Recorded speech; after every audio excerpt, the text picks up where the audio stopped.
Em nome do Pai, do Filho e do Espírito Santo. Amém. Eminência reverendíssima, irmãos no sacerdócio e irmãos em nosso Senhor Jesus Cristo. Nós lemos sempre no segundo domingo da Quaresma, quando nós comemoramos São Gregório Palamaso, um dos grandes santos padres da Igreja, lemos o trecho do Evangelho de São Marcos, no qual Jesus cura um paralítico.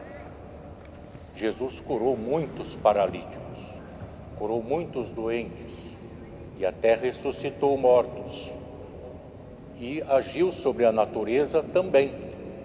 Fez com que uma tempestade cessasse, com que uma figueira secasse e assim por diante. Mas neste relato, segundo São Marcos, o que aconteceu teve alguma diferença, porque quem levou o enfermo até Jesus foram seus amigos. Ele era paralítico e não tinha como ir a Jesus. E como? O lugar em que Jesus estivesse, numa casa em Cafarnaum, estivesse com muitas pessoas presentes e fosse impossível chegar até Jesus, seus amigos descobriram a cobertura da casa onde estava Jesus e o desceram em uma maca para que Jesus o curasse. E Jesus, com o milagre que realizou da cura daquele paralítico, porque o homem saiu dali andando perfeitamente, são e salvo, verdadeiramente salvo, Jesus deu uma mensagem muito clara, transmitiu uma mensagem muito clara, tanto para o paralítico, como para seus amigos, como para os fariseus que ali estavam. Jesus recompensou a fé daqueles homens. Do paralítico não se fala muito, mas certamente, sendo levado por seus amigos até Jesus, ele tinha uma grande expectativa. Não se diz no texto se era uma expectativa no sentido de uma certeza de cura ou de uma esperança, pelo menos. Certamente ele devia já ter ouvido falar de Jesus, assim como seus amigos, caso contrário, não o teriam levado até ele.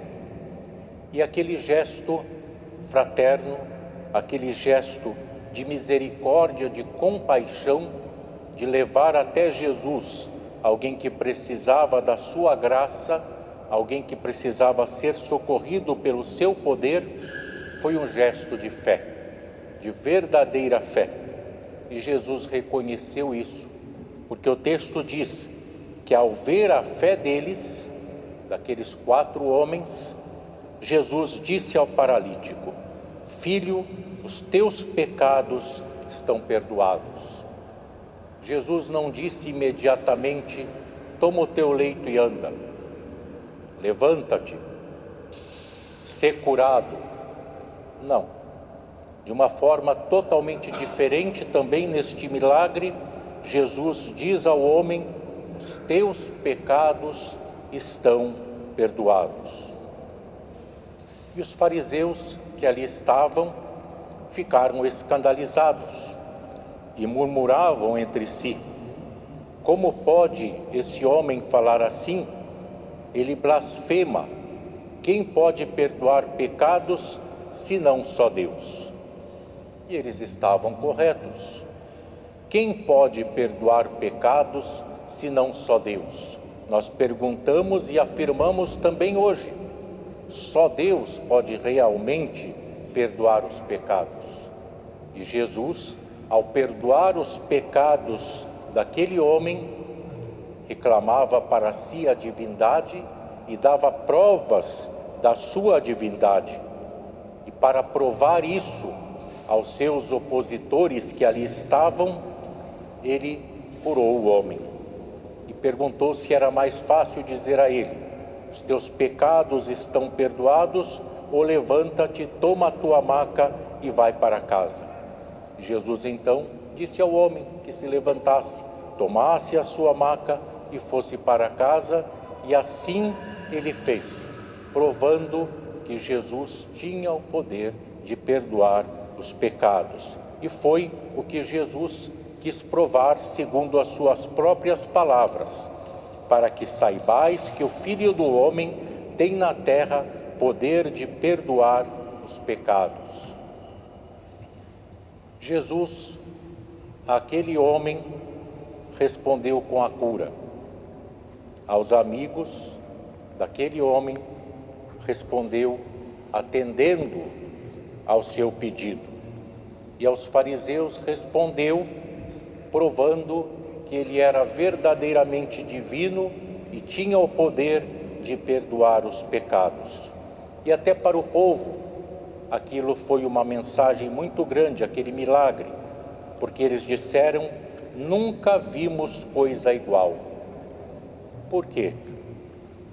O povo havia conhecido no passado profetas, tinham seus grandes mestres, alguns podiam até operar milagres, mas nenhum deles transmitia diretamente o perdão dos pecados, porque Jesus veio para trazer a todos os seres humanos o perdão de Deus. Esta era a sua grande mensagem, a graça de Deus, o perdão de Deus. E só Ele poderia trazer verdadeiramente o perdão de Deus, porque só Ele poderia conquistar esse perdão de forma perfeita, se entregando à morte na cruz, um sacrifício perfeito pelos pecados dos homens. Pecados que se procurava expiar com sacrifícios de animais, com o sangue de animais no templo de Jerusalém. Mas Jesus, Cordeiro sem mancha, Cordeiro de Deus que tira o pecado do mundo, se ofereceu na cruz do altar, derramou o seu sangue e com ele perdoou verdadeiramente os pecados de todos. E Jesus certamente curou aquele homem e perdoou os seus pecados para mostrar que ele veio trazer a cura verdadeira. E a cura verdadeira que Jesus trouxe, traz e quer para cada um de nós é a cura do corpo e da alma. Porque nós não costumamos pensar em enfermidades da alma, mas temos. O pecado é enfermidade da alma. Por quê? Na quarta-feira da Semana Santa, quando são abençoados os olhos dos enfermos, todos os presentes são ungidos. Nem todos estão com uma enfermidade física, mas são ungidos todos porque o pecado também é enfermidade. E a graça de Deus, o dom de Deus, é a cura, é o fortalecimento físico, mas também a cura espiritual que vem pelo poder de Jesus Cristo de perdoar os pecados. Poder que Ele transmitiu à Igreja no sacramento da confissão. Nós lemos no final do Evangelho de São João que Jesus, se manifestando aos discípulos, aos apóstolos, após a ressurreição, soprou sobre eles e disse: recebei o Espírito Santo. A quem perdoardes os pecados serão perdoados, a quem os retiverdes serão retidos. Jesus quer que a graça do perdão continue disponível para todos através dos santos mistérios, dos santos sacramentos, porque é a mesma graça que operou no passado com Jesus e nele opera através dele, da sua presença na Igreja, segundo o seu próprio desejo.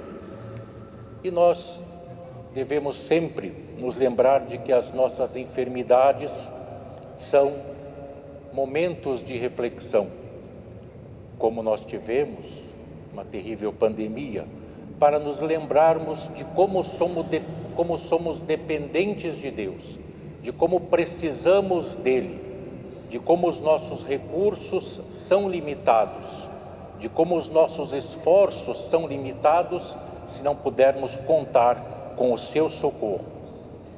É importante sabermos oferecer a Deus como penitência involuntária as nossas enfermidades, os momentos de dificuldade e aprendermos que devemos sempre esperar em Deus, buscando não apenas a cura física, mas a cura também espiritual. Porque embora, como naquele tempo de Jesus, se cresse que a enfermidade era consequência de pecado, como uma paralisia, Jesus não disse isso necessariamente, mas lembrou ao homem que ele é enfermo não só no corpo, mas também enfermo na alma, enfermo pelo pecado.